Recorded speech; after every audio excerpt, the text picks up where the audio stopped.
देखिए आज हम लोग पढ़ेंगे चैप्टर 4। ये गलती से चैप्टर 3 लिखा गया, ठीक है, बाय मिस्टेक। चैप्टर 4 पढ़ेंगे। चैप्टर 4 क्या है? कॉन्स्टिट्यूशन पढ़ना है, उसके टाइप्स पढ़ने हैं और डेफिनेशन, ठीक है। लेकिन इससे पहले प्रीवियस क्लास में क्या हुआ था, चैप्टर 3 जो सिटीजनशिप है उसके कुछ एमसीक्यू क्या थे, बाकी थे ना, उसको पहले कर लेते हैं, ठीक है, फिर इसको स्टार्ट करते हैं।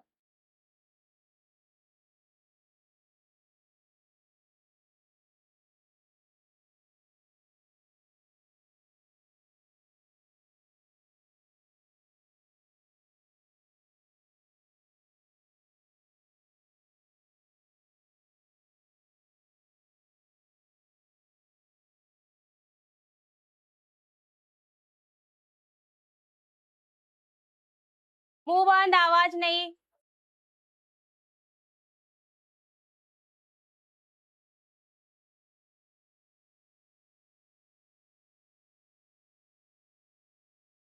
ओए,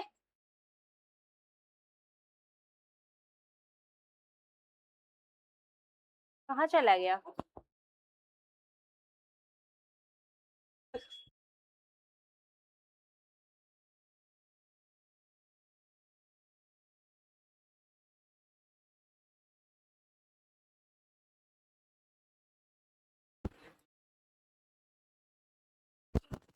कहाँ गया? ये वाला था ना,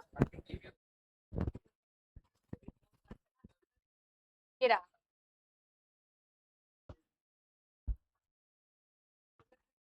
अच्छा, ये हम लोग कर रहे थे, याद आया?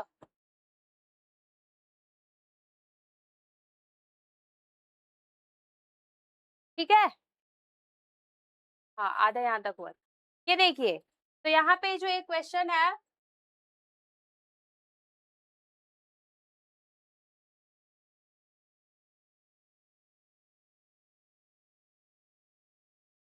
देखिए यहाँ पे नागरिकता निम्नलिखित में से किन विधियों द्वारा प्राप्त की जा सकती है, मतलब सिटीजनशिप हम लोग कैसे पा सकते हैं। तो क्या होगा, जन्म द्वारा, आनुवांशिकता द्वारा, बाय डिसेंट, ये मैं पढ़ाई थी ना, फिर है बाय रजिस्ट्रेशन, बाय रिक्वेस्ट, ये वाला ऑप्शन नहीं होगा। तो नीचे जो भी ऑप्शंस दिए रहेंगे उसमें ए, बी एंड सी होगा। देखिए कौन सा है, जल्दी बताइए कौन सा ऑप्शन है? ये वाला, ए बी सी। कहाँ गया भाई? ए और सी का ऑप्शन कौन सा है? ये ए बी सी डी पूरा कंफ्यूज हो गई, रुके, ए बी एंड सी यही वाला होगा, ठीक है। अच्छा, नेक्स्ट देखते हैं।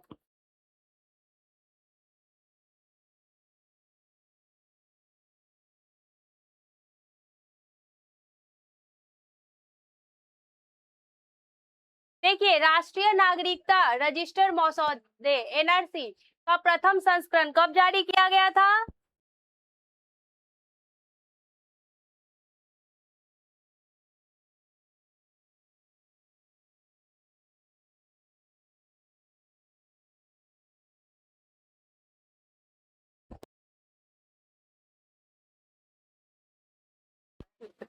चलिए देखिए, इसमें आपका होगा 31 दिसंबर 2017, ये वाला होगा।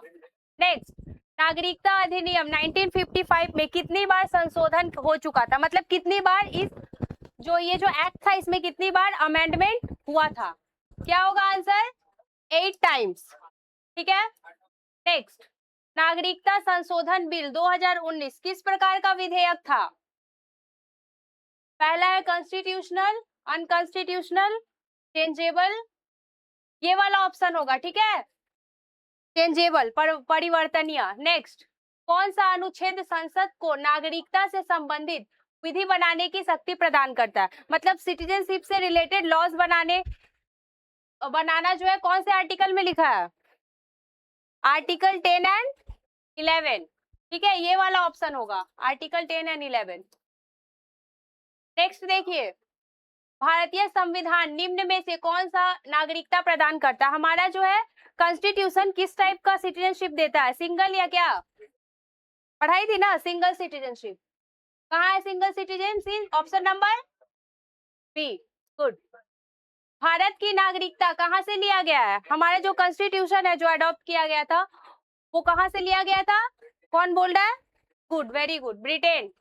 नेक्स्ट, निम्नलिखित में से कौन सा मंत्रालय भारत में नागरिकता से संबंधित है? कौन सा मिनिस्ट्री जो है सिटीजनशिप जो से रिलेटेड है?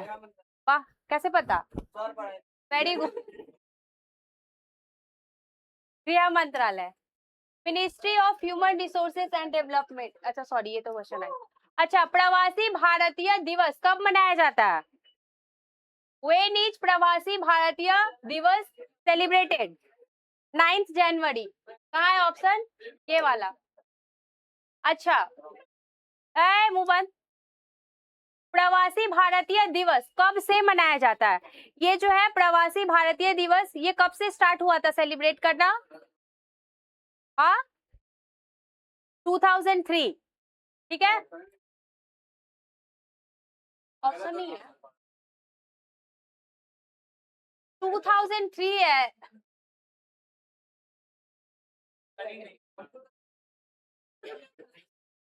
अच्छा, इसको रुकिए, देखती हूँ, इधर देखिए। PIO, देखिए ये वाला मैं उस दिन बोल रही थी ना, पर्सन ऑफ इंडियन ओरिजिन। ये सब कार्ड क्या होता है ये देखिए, person of Indian origin card क्या होता है कि जो इंसान का जन्म भारत में हुआ है, ठीक है, वो इंसान पैदा जो हुआ है इंडिया में हुआ है, लेकिन बाद में वो अपना अगर सिटीजनशिप चेंज कर लेता है, किसी दूसरे कंट्री का सिटीजन बन जाता है, ठीक है, तो हम लोगों का कॉन्स्टिट्यूशन क्या कहता है कि जो भी कुछ हमारे जो मतलब जो भी क्या बोलते हैं इकोनॉमिकल जो राइट्स है, ठीक है, आर्थिक अधिकार, वो जो है विदेशी लोगों के लिए नहीं ना है, जो विदेशी लोग के लिए है, जो फॉरेनर्स आते हैं उन लोगों को बहुत सारे राइट्स से जो है वंचित किया जाता है।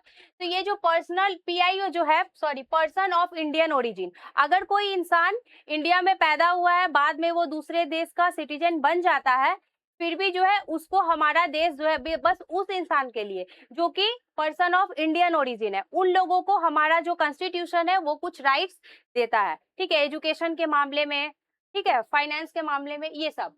तो इसी को बोलते हैं PIO। तो ये सबके क्या हम लोग बना सकते हैं? नहीं। जो मतलब इंडिया में पैदा हुआ है लेकिन बाद में वो दूसरे कंट्री का सिटीजन बन जाता है, उन लोगों के लिए कार्ड है। अच्छा, ये बोल रहा है कि प्रक्रिया प्रारंभ की गई थी कब? ऑप्शन क्या है? ये वाला होगा 2003 से। ये वाला कब स्टार्ट हुआ था? ये कार्ड जो है 2003, ठीक है। OCI कार्ड, भारत के सीमापरीय नागरिक। अच्छा, when was the OCI card introduced? कब हुआ था ये वाला? 2005। याद रखिएगा, PIO 2003 और OCI कार्ड कब हुआ था इंट्रोड्यूस? 2005।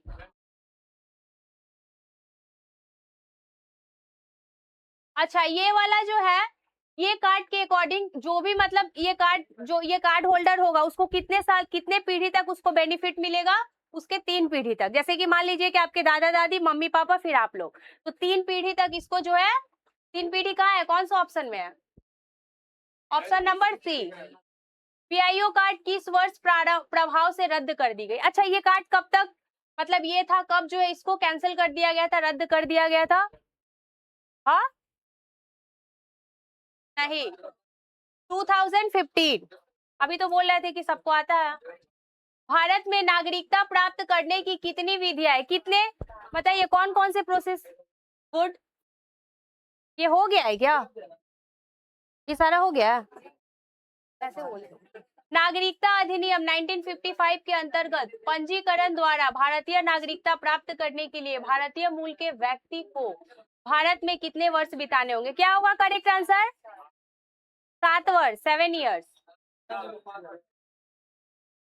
पाकिस्तान से आकर भारत में नागरिकता प्राप्त करने संबंध प्रावधान का वर्णन निम्नलिखित में से कौन से आर्टिकल में लिखा गया है? आर्टिकल 6। संसद द्वारा प्राप्ति नागरिकता अधिनियम 1955 के द्वारा नागरिकता प्राप्ति हेतु तरीके नहीं है। इसमें से कौन सा ऐसा प्रोसेस है जिससे सिटीजनशिप नहीं मिल सकता? कौन सा बताइए तो? पहला है बाय बर्थ। बोला है कि which of the following is not a method to acquire citizenship under the citizenship act 1955? कौन सा प्रोसेस इसमें से गलत है जो जिसके थ्रू हम लोग सिटीजनशिप एक्वायर नहीं कर सकते? तो बाय बर्थ ये तो है, पढ़ाई थी ना, ये भी है, ठीक है, नेचुरलाइजेशन भी है, तो करेक्ट आंसर क्या होगा? नन ऑफ दिस, क्योंकि ये तीनों तो है ना, पूछ रहा है कि कौन सा मेथड नहीं है, तो ये तीनों में से कोई आंसर नहीं है, तो नन ऑफ दिस। ठीक है। अच्छा, नागरिकता का सामान्य अर्थ क्या है बताइए? सिटीजनशिप का मीनिंग क्या होता है? Resident of a city, resident of a village, resident of a state, none of this. बहुत इजी है, कौन बताएगा? हाँ, गुड। जन्मजात नागरिकता प्राप्त करने की डैश पद्धति है। अच्छा, बाय बर्थ हम लोग सिटीजनशिप प्राप्त करते हैं, कौन से, उसको क्या बोलते हैं? उस मेथड को नेचुरल क्या बोलते हैं? हम्म।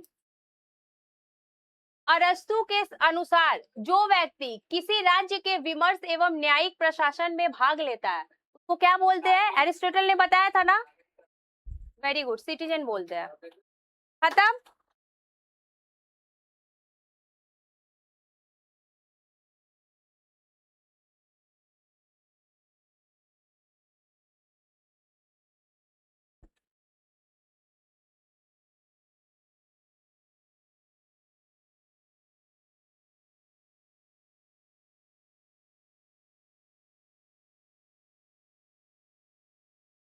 ये क्या? चलिए इधर पे आ जाते हैं। तो अब हम लोग पढ़ेंगे, ये कंप्लीट हो गया। अब हम लोग देखेंगे कॉन्स्टिट्यूशन। कॉन्स्टिट्यूशन क्या है, कौन बताएगा? चैप्टर 4 है, ठीक है। यहाँ पे गलती से 3 लिखा गया है। कॉन्स्टिट्यूशन पढ़ेंगे, इसमें हम लोग डेफिनेशंस पढ़ेंगे और कुछ जो हम लोग इसके टाइप्स पढ़ेंगे, ठीक है।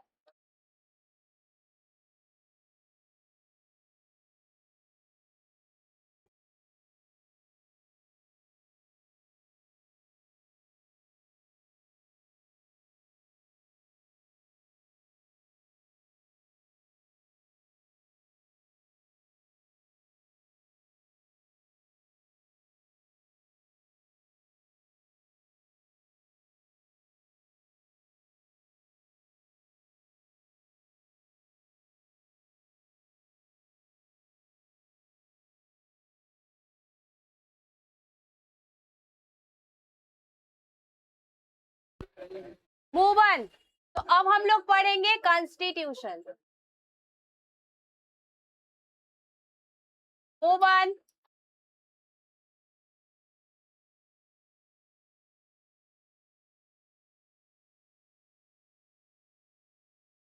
कॉन्स्टिट्यूशन के बारे में किसी को आइडिया है क्या है? कौन बताएगा? खड़ा होके बताइए।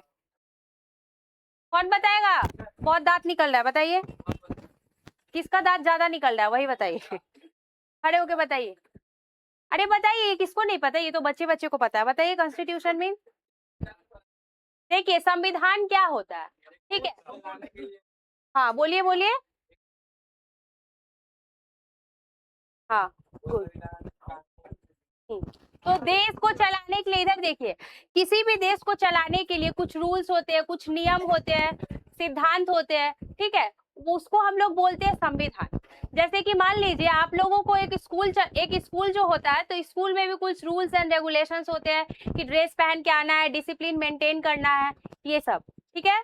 अच्छा, आप लोग यहाँ पे पढ़ने आते हो तो यहाँ पे भी कुछ रूल्स है कि इतना टाइम में आ जाना है, ठीक है। फिर इतने बजे छुट्टी होगा, जो भी होमवर्क मिलता है वो करना है, ठीक है।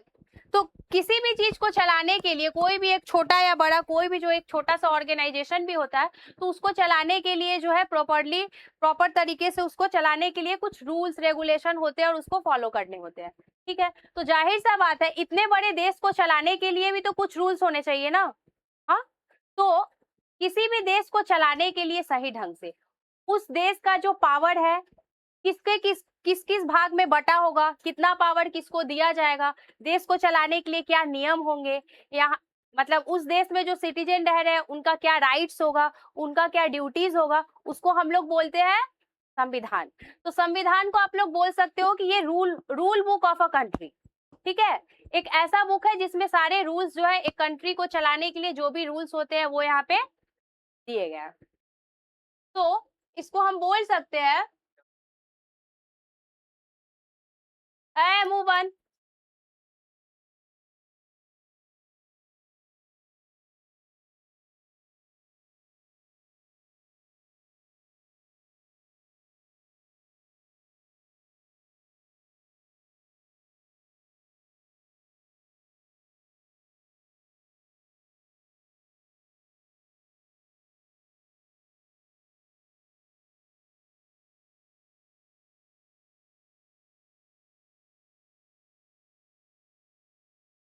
मूव ऑन, ठीक है। Constitution is a book of rules that helps a country run properly, ठीक है। तो ये बोल सकते हैं कि एक रूल बुक होता है जिसमें सारे रूल्स लिखे होते हैं कि एक कंट्री को कैसे चलाना है, ठीक है। जैसे कि आप लोग देखिए कि जैसे हम लोगों को, जैसे देश को चलाने के लिए क्या है, लेजिस्लेटिव असेंबली है, ठीक है। लेजिस्लेटिव असेंबली मेक्स लॉज, कानून बनाते हैं कि कैसे देश को चलाया जाता है। लेकिन हमारे संविधान को लिखने के लिए क्या, संविधान कौन बनाया था, संविधान को लिखने के लिए क्या, मतलब जो भी रूल्स होंगे देश को चलाने के लिए, वो कौन बनाया था, पार्लियामेंट? नहीं। देखिए बोल रहा है कि कॉन्स्टिट्यूशन बनाने के लिए, जैसे कि हम अपने इंडिया का एग्जांपल ले लेते हैं, तो इंडिया में जो है कॉन्स्टिट्यूएंट असेंबली फॉर्म किया गया था, ठीक है, ताकि हमारे देश को चलाने के लिए जो भी नियम कानून होंगे उसको वो बनाएगा। जैसे यहाँ पे देखिए, पहले इसको क्लियर करते हैं कि कॉन्स्टिट्यूशन का मतलब ही हो गया, आप लोग ऐसे दिमाग में रखिए कि रूल बुक, ठीक है, ऐसे बुक जिसमें बहुत सारे रूल्स है कि कंट्री को कैसे प्रॉपर तरीके से रन करा जा सकता है। तो आप बोल सकते हैं कि constitution is a book of rules, बहुत सारे रूल्स का बुक है, ठीक है। अच्छा, तो ये आ जाते हैं। फिर हमारे जैसे कि इंडिया में ही जो आपका एग्जीक्यूटिव है, लेजिस्लेचर है, ठीक है, जुडिशियरी है, ये सबको पावर क्या है, इन लोगों के बीच में डिवाइड किया गया है, डिस्ट्रीब्यूट किया गया है ना, बांटा गया है कि कौन क्या काम करेगा। लेजिस्लेचर क्या करेगा, लॉ बनाएगा। एग्जीक्यूटिव क्या करेगा, लॉ को एग्जीक्यूट करेगा, लॉ को मतलब ये करवाएगा, आपका पालन करवाएगा। और जुडिशियरी क्या करेगा, अगर कुछ गलत कुछ ऐसा होता है, लॉ को अगर नहीं एग्जीक्यूट करा जाता है ठीक तरीके से या कोई गलती होती है, तो पनिशमेंट देने का काम कौन करेगा, जस्टिस करने का काम जुडिशियरी।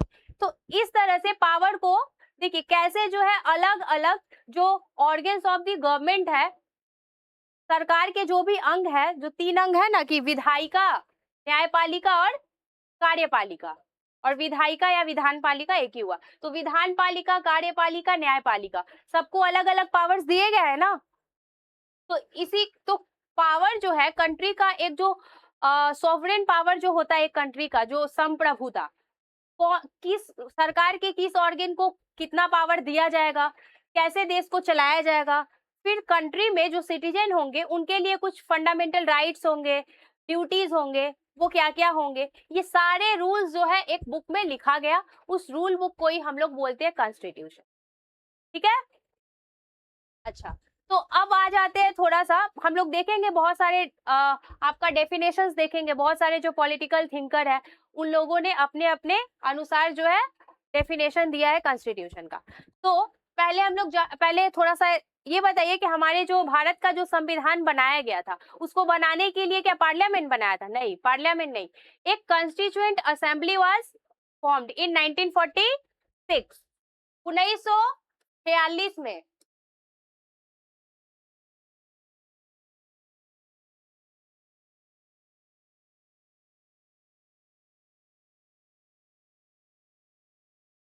है वो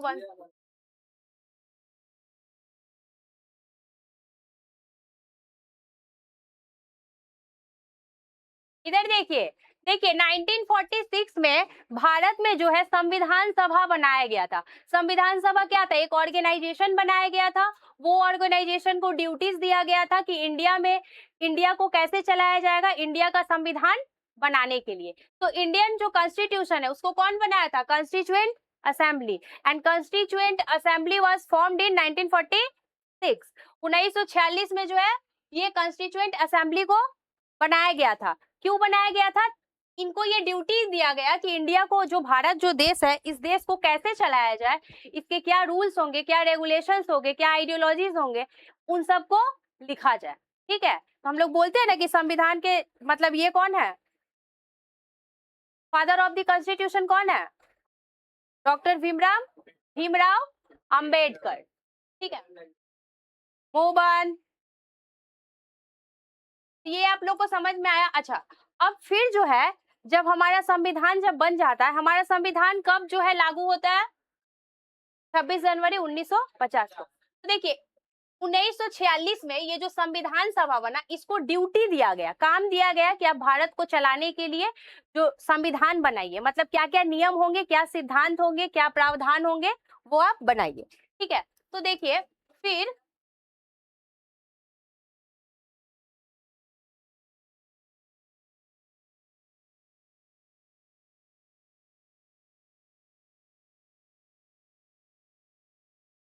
ठीक है। तो देखिए, जब 26 जनवरी 1950 को हमारा संविधान लागू हो जाता है बनने के बाद, उसके बाद जो है ये कॉन्स्टिट्यूएंट असेंबली जो है डिसॉल्व हो जाता है। मतलब ये जो संविधान सभा है इसको भंग कर दिया जाता है, क्योंकि इसका अब काम है क्या, आप लोग बताइए तो। अब आप लोग बोलिएगा कि मैम अगर कुछ चेंजेस लाना होगा तो क्या चेंजेस ये करेंगे? नहीं, चेंजेस कुछ लाना होता है, अगर कॉन्स्टिट्यूशन में चेंजेस लाना होता है तो हम लोग स्पेशल मेजोरिटी के थ्रू जो है चेंजेस लाते हैं, जो कि पार्लियामेंट में वोटिंग होता है और मेजोरिटी के आधार पे जो है कॉन्स्टिट्यूशन में चेंजेस हम लोग लाते हैं। ठीक है, तो आगे हम लोग और भी पढ़ेंगे, पहले अभी देखिए। तो संविधान बनाने के बाद ये संविधान सभा का कोई काम था क्या, बताइए? कोई काम था नहीं, तो इसको जो है भंग कर दिया गया, मतलब ये संविधान सभा को अब खत्म कर दिया गया। ठीक है, इसके जो मेंबर थे, तो वही बोला जा रहा है कि the constituent assembly of India was dissolved when the constitution came into force.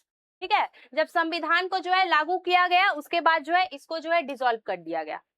समझ में आया? तो कॉन्स्टिट्यूशन क्या है, अगर कोई पूछा जाए तो क्या बोलोगे आप लोग? हाँ, संविधान क्या है? कॉन्स्टिट्यूशन आप लोग से थोड़ी ना बोले हो कि इंग्लिश का हिंदी ट्रांसलेट करके बोला है संविधान क्या है, बताइए? जिसको जो समझ में आता आया है वही बोलना है, डरना नहीं है, जल्दी। हाँ,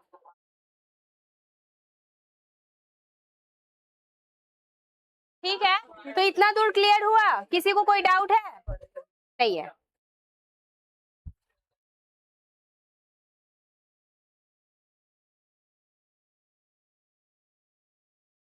अब देखिए, हम लोग ये बोल सकते हैं, मुंह बंद, हम लोग ये बोल सकते हैं कि देखिए हमारा जो संविधान होता है वो हम लोग बोल सकते हैं कि ये जो देश का जो है सर्वोच्च कानून है। ठीक है, constitution is the highest law of a country, मतलब किसी देश का जो है एक सर्वोच्च, सबसे ऊंचा जो है सर्वोच्च जो है कानून है।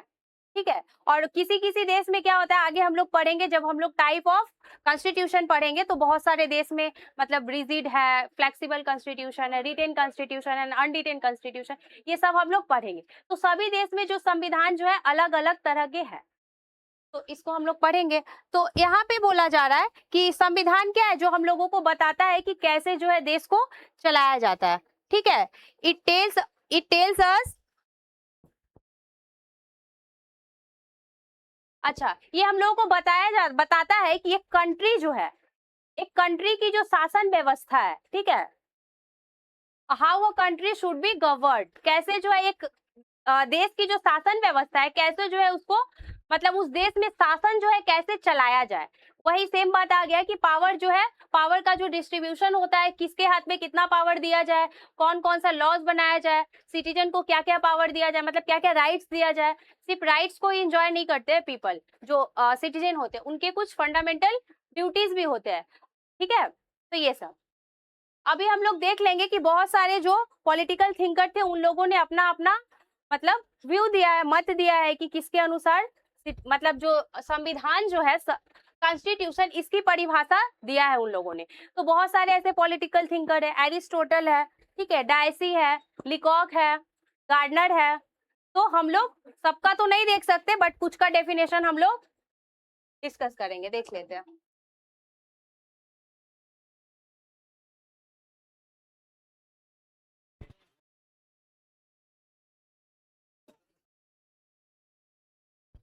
वो बंद, आवाज नहीं।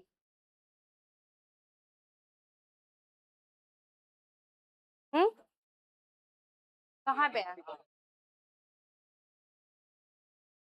अच्छा, थैंक यू। ए, ये कौन बोल रहा है, ये गुंडों वाला भाषा कौन बोल रहा है, भाई है? पिटाई खाओगे, मुंह बंद करके देखो।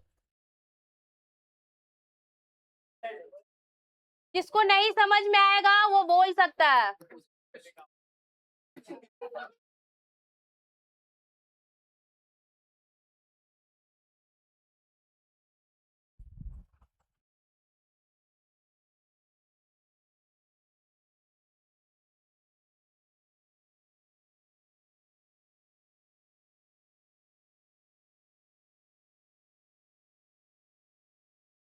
देखिए सबसे पहले हम लोग देखेंगे अकॉर्डिंग टू डायसी।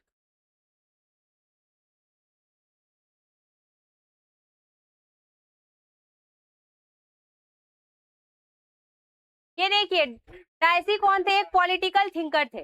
तो मैं जैसा कि अभी बताई कि बहुत सारे पॉलिटिकल थिंकर जो है, कॉन्स्टिट्यूशन क्या होता है, संविधान की परिभाषा, संविधान किसको कहते हैं, जैसा कि आप लोगों ने पहले भी पढ़ा था कि जैसे कि राज्य क्या है, राज्य में पढ़ाई थी चैप्टर 3। फिर उसके बाद आप लोगों ने और क्या पढ़ा था, सिटीजनशिप, सिटीजनशिप सॉरी चैप्टर 3 है, और चैप्टर 2 कौन सा था, स्टेट। तो राज्य की परिभाषा भी बहुत सारे पॉलिटिकल थिंकर ने अलग अलग तरीके से दिया था, ठीक है। फिर सिटीजनशिप की परिभाषा भी, नागरिकता क्या है, अलग अलग पॉलिटिकल थिंकर ने अपना अलग अलग व्यूज को दिया था। ठीक उसी तरह अभी हम कॉन्स्टिट्यूशन, तो कॉन्स्टिट्यूशन एक बहुत बड़ा ये है, तो इसको जो है एक लाइन में हम लोग नहीं बोल सकते, मतलब बहुत सारे जो है पॉलिटिकल थिंकर ने अलग अलग तरीके से इसका डेफिनेशन दिया है। एक सेकंड, टाइम कितना हो रहा है, मतलब घर जाने का कितना जल्दी रहता है टाइम, 8:30 नहीं होता।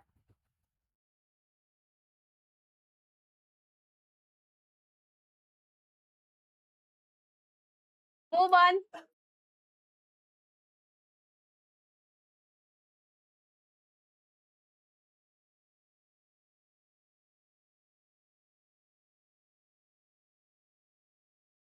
Move on.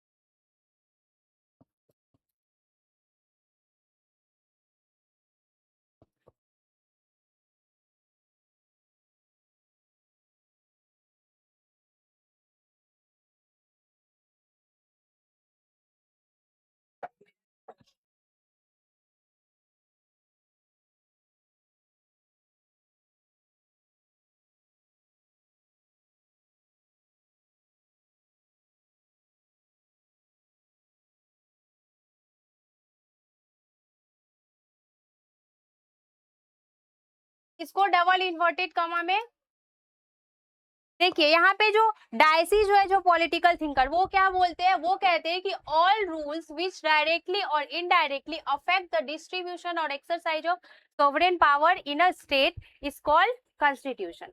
देखिए ये कहते हैं, अब मैं इसको समझाती हूँ, ठीक है, जिसको नहीं समझ में आएगा बोलिएगा, और आप लोग को जो है नोट्स जो है हिंदी में और इंग्लिश में दोनों ही दे दिया जाएगा, ठीक है। तो देखिए यहाँ पे बोला जा रहा है कि हम, देखिए जो भी रूल्स होते हैं, जो भी रूल्स होते हैं वो प्रत्यक्ष रूप से या अप्रत्यक्ष रूप से, डायरेक्टली मतलब प्रत्यक्ष और इनडायरेक्टली मतलब अप्रत्यक्ष, प्रत्यक्ष या अप्रत्यक्ष रूप से जो है प्रभावित करते हैं किसको, जो हमारा एक राज्य होता है उसका जो संप्रभुता होता है, जो सॉवरेन पावर होता है। देखिए मतलब कि जैसे अभी मैं बताई ना कि एक एक जो स्टेट में जो होता है, जो पावर होता है, वो सरकार के तीनों भागों में डिवाइड किया जाता है ना, मतलब जुडिशरी को कुछ पावर दिया जाता है, न्यायपालिका, विधान पालिका और कार्यपालिका, तीनों को अलग अलग पावर दिया गया है, ठीक है। किसी को दिया गया है लॉ बनाने का काम, किसी को बोला गया है कि आप भाई देखिए लॉ को एग्जीक्यूट हो रहा है कि नहीं, वो देखिए, फिर किसी को बोला गया जस्टिस करने का काम, आई मीन जुडिशियरी, ठीक है। तो अलग अलग पावर दिया गया, तो ये जो पावर का डिस्ट्रीब्यूशन है, फिर कुछ राइट्स जो है वो लोगों को दिया गया है, फिर कुछ ड्यूटीज भी है जो सिटीजन को दिया गया है। तो ये जो प्रत्यक्ष रूप से या अप्रत्यक्ष रूप से, डायरेक्टली या इनडायरेक्टली जो पावर का डिस्ट्रीब्यूशन है, पावर को जो है अलग अलग भागों में बांटा गया है, ये कैसे जो है अफेक्ट करता है, मतलब ये जो डायरेक्टली या इनडायरेक्टली जो है कैसे अफेक्ट करता है सोवरेन पावर को, मतलब यही बोल रहा है, इसमें ये बोलना चाह रहा है कि मतलब जो पावर है वो कितना पावर दिया जाएगा, किसको दिया जाएगा, किसको क्या क्या पावर दिया जाएगा, सिटीजन को क्या राइट्स दिया जाएगा, सिटीजन के पास क्या पावर होगा, सिटीजन के पास क्या अधिकार होगा, मतलब टोटली जो है पावर जो है, संप्रभुता जो है किसको दिया जाएगा और कितना दिया जाएगा, और कैसे जो है पावर का डिस्ट्रीब्यूशन होगा, ये चीज समझ में आया, नहीं आया, बोलिए फिर से बोलिए। देखिए यहाँ पे क्या बोला जा रहा है कि ऑल रूल्स विच डायरेक्टली और इनडायरेक्टली अफेक्ट द डिस्ट्रीब्यूशन और exercise of sovereign power in state, यहाँ पे बोल रहा है कि एक राज्य में सोवरेन पावर मतलब क्या है, संप्रभु शक्ति, संप्रभुता आप लोग को पढ़ाई थी ना, सोवरेंटी याद आया, संप्रभुता। तो संप्रभुता क्या है? डिसीजन लेने का पावर है ना। Internal sovereignty and external sovereignty पढ़ाई थी। तो संप्रभुता मतलब पावर समझिए आप लोग। तो हमारे देश में पावर जो है, पावर को जो प्रभावित करता है, मतलब हमारे देश को चलाने के लिए जो पावर्स होंगे, तो वो पावर्स किसको दिया जाएगा, कितना दिया जाएगा, ठीक है। जैसे कि लॉ बनाने का जो काम है वो किसको दिया, लॉ बनाने का पावर आपका लेजिस्लेचर असेंबली को है, ठीक है। उस जो कानून बनाया गया, उस नियम को उसको कैसे फॉलो करवाया जाए, मतलब एग्जीक्यूट करवाया जाए, उसका काम किसको दिया गया, कार्यपालिका का। अगर किसी के साथ इनजस्टिस होता है तो उसको जो है जस्टिस दिलाने का काम कौन करता है, न्यायपालिका। तो न्यायपालिका के पास ये पावर है। तो ये जो अलग अलग भागों को, सरकार के अलग अलग ऑर्गेन्स को, अंग को पावर दिया गया ना अलग अलग, तो यही चीज बोल रहा है कि पावर का जो बंटवारा है कैसे होगा और किसको कितना पावर दिया जाएगा, ठीक है। इसी को हम लोग बोलते हैं constitution, according to Dicey. Dicey ये बोलते हैं, ठीक है। अब हम दूसरे पॉलिटिकल थिंकर को देख लेंगे, ठीक है। एरिस्टोटल, ठीक है, को क्लीन करते हैं। अच्छा, ये पेन का कलर अपने आप कैसे चेंज हो जा रहा है पता नहीं, ब्लैक ही आ रहा है।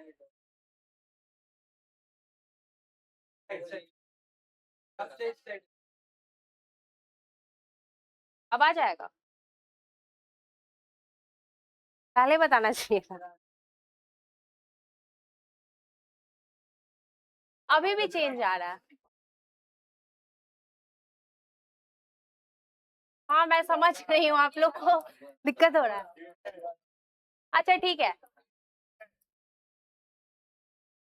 ये देखिए कलर अपने आप चेंज हो रहा है। मुंह बंद। जिसको जिसको बात करना है वो बाहर चले जाइए, क्योंकि बाकी को डिस्टर्ब मत कीजिए। अब देखिए एरिस्टोटल, इनका तो डेफिनेशन पढ़ेंगे ही, क्योंकि इनको क्या बोला जाता है, father of, good, father of political science. तो इनका डेफिनेशन तो हम लोग देखेंगे ही देखेंगे।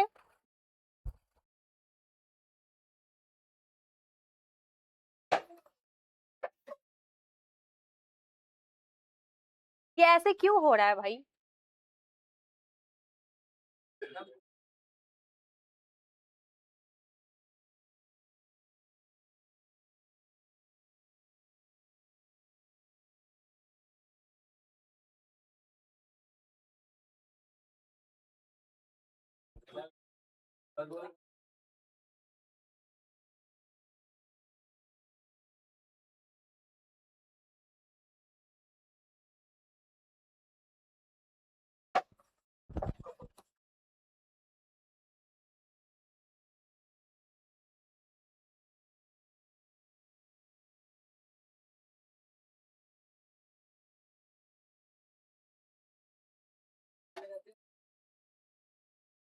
आवाज नहीं।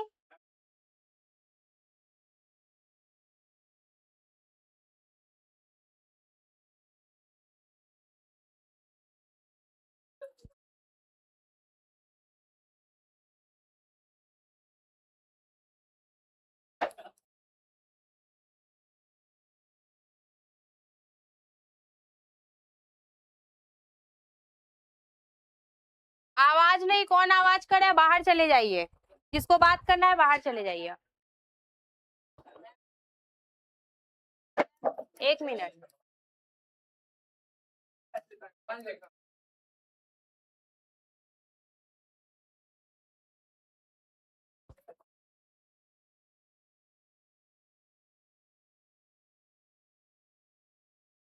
सुन रही हूँ, 1 सेकेंड, बोलिए किसको क्या बोलना है, बोलिए। हम्म, बताऊंगी बताऊंगी, अभी तो एक्सप्लेन करना है ना। देखिए एरिस्टोटल क्या बोलते हैं, इधर देखिए। अरस्तु बोलते हैं, वो जो है संविधान का परिभाषा देते हैं। वो कहते हैं कि अकॉर्डिंग टू एरिस्टोटल कि संविधान राज्य के अंदर कार्यालयों की व्यवस्था है, जो यह निर्धारित करता है कि शासी निकाय मतलब गवर्निंग बॉडी, समझा रही हूँ, कोई घबराना नहीं है,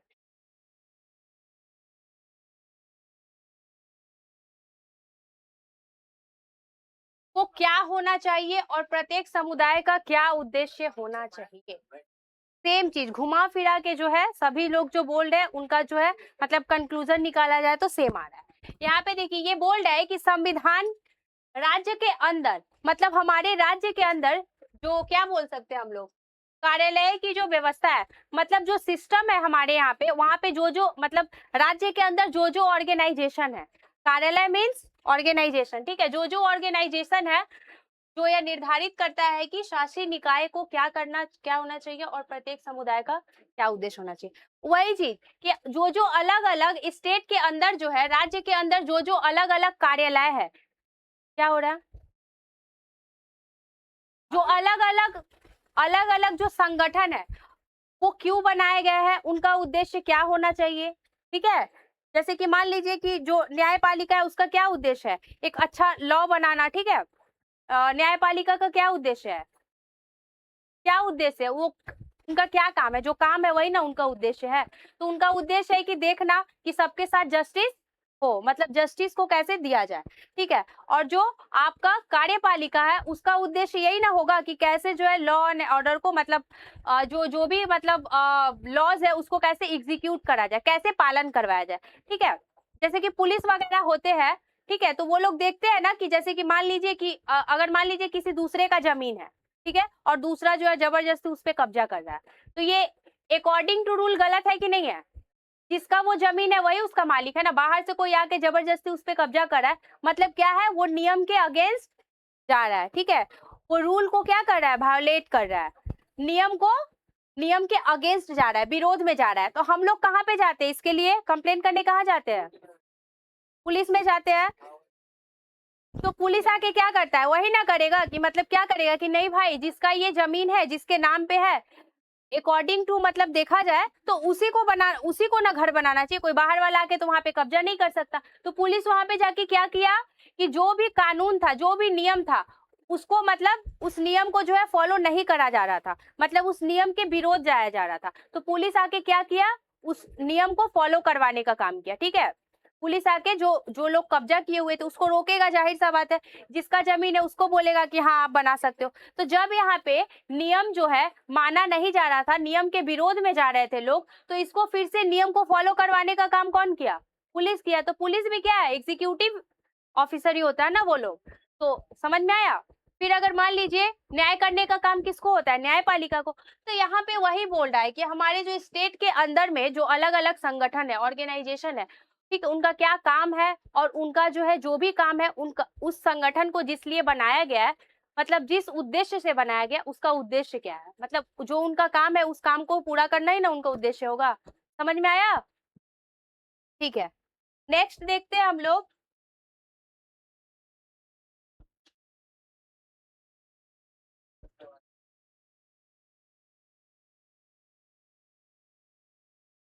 move on.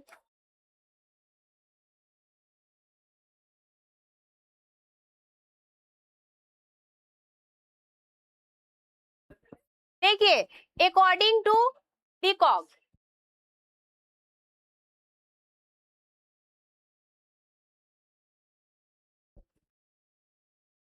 The structure of a state is called it's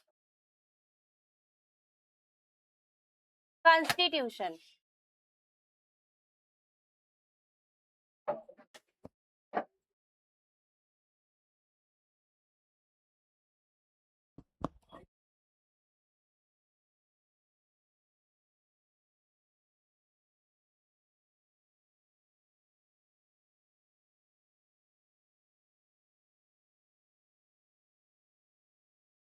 move on.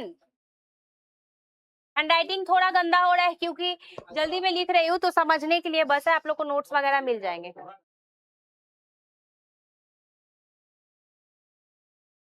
एक सेकंड लिख लूं फिर बता रही हूँ।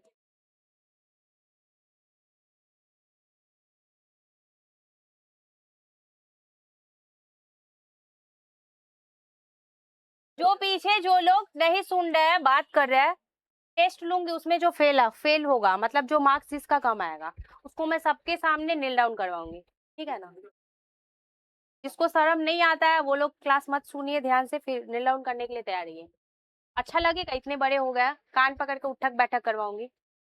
और मैं जब भी करवाऊंगी मैं ये चीज ध्यान में रख के करवाऊंगी कि जब प्रीवियस जो बैच आता है, आप लोग से पहले जो बैच आता है, हाँ, वो लोग जब यहाँ पे बैठे होंगे उस टाइम पे करवाऊंगी, ठीक। जैसे जितने टाइम हम लोग वहाँ पे खड़े होके वेट करते हैं कि ये क्लास जाएगा तो हम लोग एंड करेंगे, तो उन लोगों के सामने करवाऊंगी।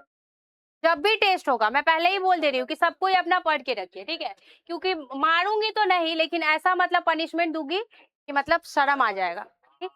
तो जिसको अपनी इज्जत प्यारी है, बच्चों के सामने नील डाउन नहीं करना है, वो घर में पढ़ाई करे। देखिए अब यहाँ पे देखिए लीकॉक क्या बोलते हैं। लीकॉक कहते हैं कि किसी राज्य के ढांचे को उस राज्य का संविधान कहते हैं। ढांचा मतलब क्या होता है? स्ट्रक्चर। राज्य का गठन जो किया जाता है उसी को बोलते हैं स्ट्रक्चर। राज्य का गठन कैसे किया जाता है, ठीक है, तो the structure of a state is called its constitution, ठीक है। तो ऐसे बहुत सारे पॉलिटिकल थिंकर है, तो हम लोग सबका तो नहीं देख सकते, बहुत टाइम हो जाएगा, तो इतना ही रहने देते हैं। और भी बाकी जो पॉलिटिकल थिंकर है उनका क्या डेफिनेशन है वो आप लोगों को नोट्स प्रोवाइड किया जाएगा, उसमें आपको मिल जाएगा। तो ये क्लियर हुआ सबका? इतना दूर क्लियर हुआ? किसी को कोई डाउट है तो पूछ सकते हैं। चलिए अब इधर हम लोग आ जाते हैं। तो हम लोगों ने क्या पढ़ा कि कॉन्स्टिट्यूशन क्या है, ठीक है। कॉन्स्टिट्यूशन जब भी बोले, और कॉन्स्टिट्यूशन क्या है? Constitution is the highest law of a country, सर्वोच्च कानून है, मतलब सर्वोच्च नियम है ये, ठीक है। अच्छा, तो हम लोगों ने देखा कि कॉन्स्टिट्यूशन क्या है, समझा। कॉन्स्टिट्यूशन का मतलब दिमाग में बस इतना रखना है कि रूल बुक, देश को चलाने के लिए जो रूल बनाया गया उसको एक किताब में लिखा गया है, उसको हम लोग बोलते हैं कॉन्स्टिट्यूशन। तो रूल बुक याद रखना है दिमाग में। फिर हम लोगों ने कुछ पॉलिटिकल थिंकर का डेफिनेशंस देखा। अब हम लोग देखेंगे टाइप्स ऑफ कॉन्स्टिट्यूशन।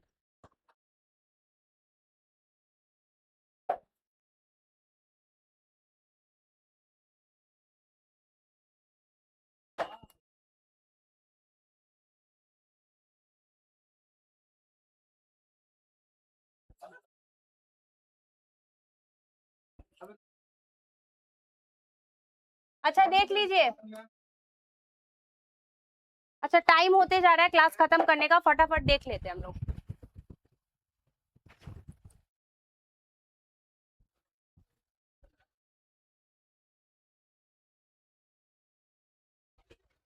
देखिए हाँ, कहाँ पे ठंडा लग रहा है? वहां से एक जन आके कर लो। आवाज नहीं। अच्छा यहाँ पे देखिए, हो गया,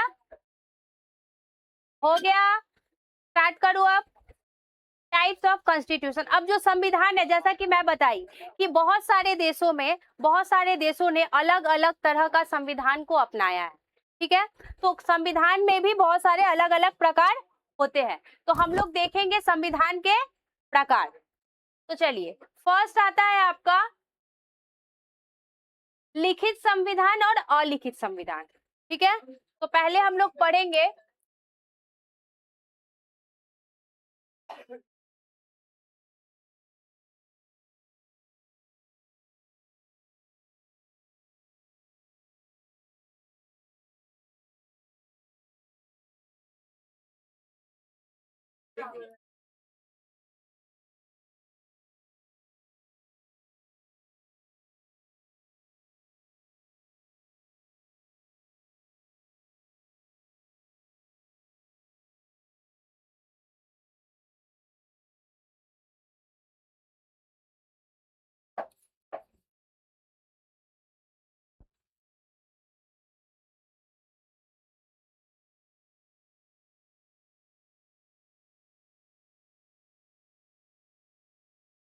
लिखित संविधान और अलिखित संविधान, ठीक है। तो नाम से ही पता चल रहा है रिटेन कॉन्स्टिट्यूशन किसे कहते हैं? हाँ, जो संविधान को लिखा हुआ रहता है, ठीक है, मतलब जिस संविधान मतलब जिसमें नियम, सिद्धांत, प्रावधान लिखित रूप से होते हैं, किसी पत्र के ऊपर, लिखित पेज के ऊपर लिखे हुए होते हैं, उसको हम लोग बोलते हैं रिटेन कॉन्स्टिट्यूशन। और अनरिटेन कॉन्स्टिट्यूशन क्या होता है? ठीक उसका उल्टा होता है, मतलब इसका कोई लिखित कुछ नहीं होता है, ठीक है। तो हम लोग बोल सकते हैं कि written constitution is a constitution that is written in an official documents, ठीक है। तो लिखित कॉन्स्टिट्यूशन का मतलब ही नाम से बहुत ही आसान है, पता चल रहा है कि इसमें जो भी संविधान में जो भी नियम बनाए गए हैं, जो भी सिद्धांत है, जो भी प्रावधान है, वो लिखित रूप से किसी कागज के ऊपर, आप लोग को समझाने के लिए ऐसा बोलूं कि मान लीजिए कि किसी कागज के ऊपर जो है वो लिखा हुआ है कि क्या क्या रूल्स है, क्या क्या है, ठीक है, क्या क्या नियम होंगे, क्या क्या प्रावधान होंगे, लिखित है। लेकिन अनरिटेन में क्या होता है, इसमें कुछ लिखित जो है मतलब प्रमाण के रूप में बोल सकते हैं ना कि हाँ, जैसे कि हम लोग का जो कॉन्स्टिट्यूशन है, क्या कॉन्स्टिट्यूशन है बताइए तो? इंडियन कॉन्स्टिट्यूशन कैसा है, रिटेन की अनरिटेन? क्यों क्यों ऐसा लगता है रिटेन है, बताइए? हाँ, संविधान का बुक है कि नहीं है ना हम लोगों का? तो उसमें जो है, जो भी सिद्धांत है, जो भी नियम है, जो भी कानून है, वो सब लिखित रूप में है, तो उसको ही बोलते हैं हम लोग रिटेन कॉन्स्टिट्यूशन। और बहुत सारे कंट्री में ऐसा होता है कि कॉन्स्टिट्यूशन जो है किसी ऑफिशियल डॉक्यूमेंट पे लिखा हुआ नहीं रहता, उसको हम लोग बोलेंगे अनरिटेन कॉन्स्टिट्यूशन। तो ठीक है, तो यहाँ पे बोल रहा है कि अब देखिए यहाँ पे क्या होता है कि जो रिटन कॉन्स्टिट्यूशन है, जाहिर सा बात है, इसको जब कोई एक बुक में बैठ के अगर कोई पेज वगैरह में लिख रहा है तो बुद्धि का, विवेक का इस्तेमाल करके लिखेगा कि नहीं लिखेगा? जैसे इंडियन कॉन्स्टिट्यूशन जो बनाया गया था, तो जो महान जो लोग थे, मतलब बुद्धिजीवी लोग, वो लोग सोच समझ के सब चीजों को ध्यान में रखते हुए कॉन्स्टिट्यूशन को बनाया था, मतलब बहुत सारे रूल्स को उन्होंने लिखा था। लेकिन अनरिटन कॉन्स्टिट्यूशन क्या होता है? Unwritten constitution is a constitution that is not written in an official document, ठीक है। और ये जो है किस आधार पे बनाया जा, अच्छा, तो आप लोग बोलेंगे कि मैम ये जो लिखित कॉन्स्टिट्यूशन है, मतलब रिटन कॉन्स्टिट्यूशन, इसको तो मान लिए कि किसी देश को चलाने के लिए जो भी नियम है, सिद्धांत है, जो भी प्रावधान है, उसको एक पेज में समझाने के लिए, कि मान लो कि एक पेज में लिख दिए कि रूल्स एंड रेगुलेशन ये है, तो ये हो गया रिटेन। अनरिटेन कैसा होता है? तो अनरिटेन ये होता है कि इसका कोई लिखित रूप इसका नहीं होता है। तो ये किस आधार पे बनाया जाता है? तो it is based on customs, traditions, ठीक है। तो ये जो होता है हमारे में, जो रीति रिवाज होता है, परंपरा होता है, उसके आधार पे ये बनाया जाता है। तो आप बोल सकते हो कि इसको जो है बहुत सोच विचार के, विवेक का, बुद्धि का इस्तेमाल करके लिखा जाता है। लेकिन ये क्या है कि हमारे देश में जो पुराने समय से जो परंपरा चली आती जा रही है, रीति रिवाज आते जा रहे हैं, उसके आधार पे बनाया जाता है, ठीक है। It is based on customs and tradition. तो ये समझ में आया? तो आप लोग जैसे बताओगे कि रिटन कॉन्स्टिट्यूशन का एग्जांपल क्या है, कहाँ पे रिटन कॉन्स्टिट्यूशन है, बोलिए? गुड, इंडिया में है, यूएसए है, ठीक है, फ्रांस है। तो ये आपका एग्जांपल हो गया, यहाँ पे रिटेन कॉन्स्टिट्यूशन है, ठीक है। और अनरिटेन कॉन्स्टिट्यूशन कहाँ पे है? ब्रिटेन, ब्रिटेन है, इजराइल है, ठीक है। तो यहाँ पे अनरिटेन कॉन्स्टिट्यूशन है। पता है, जैसे कि मान लीजिए मैं बता रही हूँ अनरिटेन कॉन्स्टिट्यूशन क्या, देखिए ऐसे समझ सकते हैं कि पुराने टाइम पे संविधान तो बोल के ऐसा कुछ नहीं हुआ करता था, जब राजा रानी का टाइम था तब। तो जब राजा रानी वाला समय था देश में, तो कोई इंसान कोई गलती करता था या कोई झगड़ा करता था, तो अपना शिकायत लेके रोज लोग किसके पास जाते थे? राजा के पास जाते थे। अच्छा, तो हो सकता है, जैसे कि मान लीजिए आपका नाम क्या था? करण, और आपका नाम? अंश और करण। मान लीजिए कि करण जो है किसी के साथ झगड़ा किया, मतलब मारपीट किया, और किसी को जो है थोड़ा सा नुकसान, चोट पहुंचा दिया। अब करण जो है राजा के पास गया, तो मान लीजिए हो सकता है कि राजा के पास तो कोई कॉन्स्टिट्यूशन बोल के कुछ लिखा हुआ नहीं था, रूल बुक। तो मान लीजिए कि उस समय राजा जो है उसको मतलब पनिशमेंट दे दिया कि तुमको जो है 10,000 का जुर्माना देना पड़ेगा, तुम क्यों, आप जो है क्यों इसको मतलब पीट के इसका सर फोड़ दिए, या कुछ भी, जिसके साथ वो झगड़ा किया, ठीक है। राजा ने उसको क्या किया? 10,000 का जुर्माना लगा दिया। मान लीजिए 1 महीने बाद अंशु, क्या नाम है? अंश, अच्छा ठीक है, जो भी है। तो देखिए अंश जो है 1 महीने बाद अंश जो है झगड़ा किया किसी से, सेम केस था, जैसे करण ने किसी से मारपीट करके उसको कोई चोट पहुंचा दिया, ठीक 1 महीने बाद, ध्यान से सुनिए समझने के लिए। फिर अंश जो है 1 महीने बाद सेम केस हुआ कि ये भी शायद किसी को मार दिए, उसका सर्वर फट गया, चोट लग गया। अब ये भी गए राजा के पास, तो हो सकता है कि राजा उस समय बहुत गुस्सा थे, तो उसको जो है कैपिटल पनिशमेंट न देके क्या किए कि बोल दिए कि मतलब मान लो कि इसको इतने कोड़े मारा जाए, या कुछ भी ऐसा। तो अब आप एक बात बताइए, दोनों का जो शिकायत था सेम था, दोनों का केस भी सेम था, लेकिन उस समय उसको पनिशमेंट कुछ और मिला, उनको पनिशमेंट कुछ और मिला। क्यों ऐसा? क्योंकि राजा के मूड के ऊपर डिपेंड कर रहा था ना, कोई रिटन कॉन्स्टिट्यूशन बोल के नहीं था, कुछ नियम बोल के नहीं था। तो उस समय हो ही सकता है कि राजा अगर अच्छे मूड में जाए तो उसको थोड़ा कम सजा दे, गुस्से में चले गए तो हो सकता है कि कोड़े वोड़े मारने का। तो ये समझाने के लिए बोल रही हूँ। तो ऐसा क्यों हुआ कि उस टाइम पे कोई रिटन कॉन्स्टिट्यूशन नहीं था। किस चीज के लिए, कौन सी गलती के लिए कितनी सजा दी जाएगी, किसके लिए जो है आर्थिक सजा, मतलब कैपिटल जो पनिशमेंट होता है, किस काम के लिए, किस गलती के लिए दिया जाएगा, किस गलती के लिए किसी को जेल दिया जाएगा, किसी को कारावास में डाला जाएगा, ये अभी हमारे संविधान में लिखा हुआ है ना। हम लोग फट से बोलते हैं कि नहीं, आर्टिकल इतना के अकॉर्डिंग मेरे को ये राइट्स है, बोलने का मतलब राइट्स है, ठीक है। अच्छा, right to freedom of speech है, हम लोग बोलते हैं ना ये सब। अच्छा, तो ये सब हम लोग बोलते हैं। उस समय कोई बोल सकता था, नहीं बोल सकता था। तो उस समय क्या होता था, जो भी समाज में जो भी पुरानी परंपरा रीति रिवाज चली आ रही थी, उसके अनुसार ही जो राजा थे वो क्या करते थे, डिसीजन लिया करते थे। तो उसी चीज को हम लोग बोलते हैं, जो रीति रिवाज और परंपराओं के आधार पे जो कॉन्स्टिट्यूशन को बनाया जाता है, उसी को हम लोग बोलते हैं अनरिटन कॉन्स्टिट्यूशन।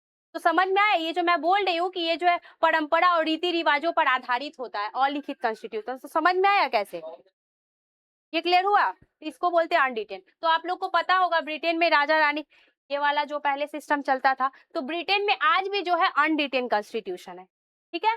और इजराइल में नहीं, मतलब थोड़ा बहुत है।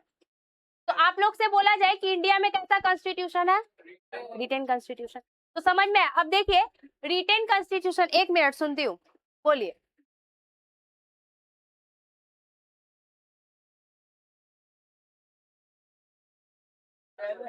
देखिए हमारे देश का जब संविधान बना गया था ना, तो शॉर्ट क्वेश्चन में आप लोग जो पढ़ रहे थे, आप बोल रहे थे कि ब्रिटेन से संविधान लिखा गया था। अच्छा क्वेश्चन है, सुनिए। तो हम लोग ब्रिटेन आंसर टिक किए थे। अब ऐसा नहीं है कि ब्रिटेन का सेम टू सेम जो है संविधान भारत ने छाप दिया अपने संविधान में, नहीं।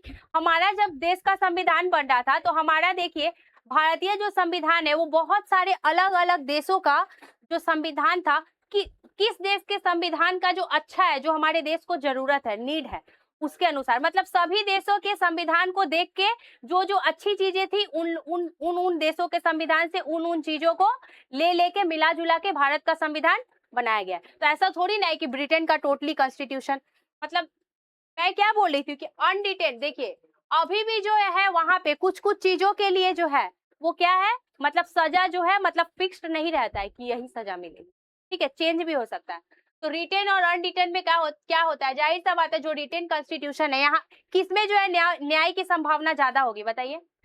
क्योंकि अनरिटेन में हो ही सकता है कि सेम ही केस के लिए, सेम ही मतलब एक ही प्रकार की गलती के लिए मैं इसके कुछ और सजा दे दूं, उसको कुछ और सजा दे दूं, ये भी हो सकता है। लेकिन रिटन कॉन्स्टिट्यूशन में ऐसा नहीं कर सकते। अकॉर्डिंग टू कॉन्स्टिट्यूशन जो पनिशमेंट जो है, जो सजा जो है निर्धारित की गई है, वही दिया जाता है। तो क्लियर हुआ। अच्छा, अभी टाइम है, देख लू थोड़ा, एक सेकेंड। अच्छा, टाइम नहीं है, तो इसके बाद नेक्स्ट हम लोग पढ़ेंगे, बहुत सारे हैं, रिजिड एंड फ्लेक्सिबल कॉन्स्टिट्यूशन, वो भी बहुत इंटरेस्टिंग है। तो आज के लिए इतना ही, ठीक है, टाटा बाय बाय।